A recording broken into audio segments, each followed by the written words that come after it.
Welcome to Newsa. This is Mithila Serra. Today, the topic of our discussion is about the well known Panama Papers. Well, if you ask me why is Panama Papers such a hot topic right now, it's because you have around 140 political figures of major economies being involved with the services provided by the firm Mossack Fonseca, either through their friends, relatives, or close associates. This actually shows the ground reality of today's global system that allows wealthy individuals and corporations to avoid paying their fair share of taxes. Well, this issue has become so well known that tax evasion and tax avoidance has been attracting more and more attention from public. Different people have different definitions and understanding about tax evasion and avoidance. Today we will talk in detail with Dr. Akshay Agarwal and Dr. Yuwen Yang who have joined us for this discussion. Welcome Akshay and welcome Yuwen. Thank you, Mithila. Well, I read through your co-authored article on tax evasion over the weekend, and well, I must say I have got some quite interesting insights which were not known otherwise to me. So, I especially like the model that you talk about explaining the role of different agents in the whole story of tax evasion. Let me start with a very simple question. What is the difference between tax evasion and tax avoidance? It's frequently used interchangeably. Essentially, the difference between avoidance and evasion is legality. Tax avoidance is illegally exploiting the tax system to reduce current and future payment of taxes by means not intended by the laws. For example, changing one's business structure through incorporations, tax deductions, etc. Tax evasion, on the other hand, is illegal. It is illegally escaping paying taxes. This usually happens when a person misrepresents or conceals the true state of their affairs to tax authorities. For example, people dishonestly report their taxes. So, the essential difference is the legal and illegal nature of both. So, tax avoidance is basically taking unfair advantages of the shortcomings in the tax laws, while tax evasion is deliberate manipulations in the accounts resulting in fraud. Okay, so what I understand from your paper is that different players have different roles to play. So, could you help us understand better? Yeah, sure. So let me start with the most important player, which is the tax evader. So every economic agent has some incentive and a cost to bear while making any decision. In the case of tax evasion, the obvious incentive is to save the money that would otherwise go to public treasury and be used for welfare purposes. The cost is the risk of being punished if caught. Usually in large economies, what happens is the risk of being caught is really low, and therefore people have a much larger incentive to evade taxes. So, Yuan, why do people do that? Why do they have to be dishonest? Well, for many people, paying taxes means that they have to give away part of the money they earn through their hard work for the benefits for those who do not contribute enough. And another reason could be that most people who want to evade taxes are those who earn their income through illicit methods, and so revealing the black sources of their income could actually result into a greater loss of their wealth. And so generally these people have greater incentives to evade taxes. So, my next question is how do governments decide on its tax laws?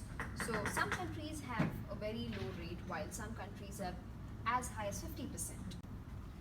Government has to exercise its power to tax people very cautiously.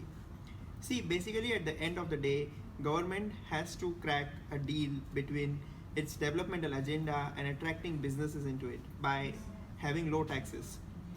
Usually, the emerging economies have low tax rates because they want to attract foreign investors. A very good example is Singapore. Singapore has always had a very low tax rate, the corporate tax rates, and even today Singapore is one of the countries which has lowest tax rates. There are many other countries like this. Very good examples are Panama, Luxembourg, Switzerland. So, tax havens exist because they wish to attract businesses into their countries. But does that always work? Because there are many other factors that would affect how much investment flows into a country. Absolutely. There are several other factors that determine how much foreign investors are willing to bring in the investments. In fact, the argument of having low tax rates as a means to attract investment suffers from a very serious shortcoming. And what is it? Most of the times, tax havens do not really attract businesses. People simply shift their profits without really bringing businesses in, and therefore the world loses the tax revenues, and the only people who gain are private businesses. However, there are reasons why some people think that the tax havens are good. Tax havens promote good policy around the world. People feel that they do this by pressurizing politicians in high tax nations to lower tax rates because of tax competition from outside. So, tax havens are very valuable in this regard because politicians are less likely to be greedy when they know taxpayers have escape options, right? Yeah, tax havens have been especially helpful in convincing politicians to reduce the double taxation of saving and investment. Many nations have already lowered or eliminated debt taxes and wealth taxes because politicians have finally figured out that oppressive tax laws may lead taxpayers to move their money to tax havens such as Panama or Luxembourg. I was saying that these lower tax rates are critical because they reduce the tax bias against savings and investment. So, in short, people are encouraged to save more of today's income to invest in tomorrow, more in tomorrow. Yes, even socialists agree that capital formation is the key to long-run prosperity and higher living standards. So, before we conclude, my final question to you is what is the solution to this problem? If tax havens are good, should they continue to exist? But then, what about the large amount of money being illegally stashed out of the country? What steps can the governments across the world take towards it?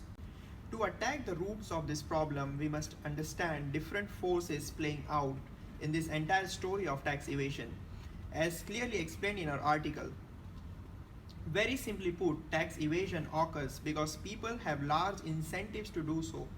Governments must try to cut off the ways that facilitate people evading taxes. For example, earnings made by means of corruption cannot be accounted anywhere, and therefore the ultimate option for such people is to hide their earnings somewhere and subsequently evade taxes. Most of these illicit transactions happen in cash. Therefore, one way of cutting the roots of this problem is to move towards an increasingly cashless society. A recent and laudable example is the decision by the Indian government to demonetize its high denomination currency notes and move the society towards a less cash society. Apart from this, strict anti-tax avoidance laws must be passed and agreement at an international level has to be made. So, is threatening tax havens for strict sanctions a good way to coerce them to abolish their low tax and high secrecy laws? No, I don't really think that will work in every country. For example, USA could impose bans of Swiss banks into USA, and that would work for Switzerland because Switzerland may lose business. On the other hand, threatening countries like Panama with such bans would be useless because they would have very little to lose. So true. So the problem of tax evasion is a complicated one and requires debate on how we can deal with it. Global understanding and a global political will, thinking beyond the realms of national cost, is necessary to crack the whip on this grave problem of the time. Well, this was a great discussion. Thank you, Akshay, and thank you, UN, for joining us tonight. Thank you, Mandela.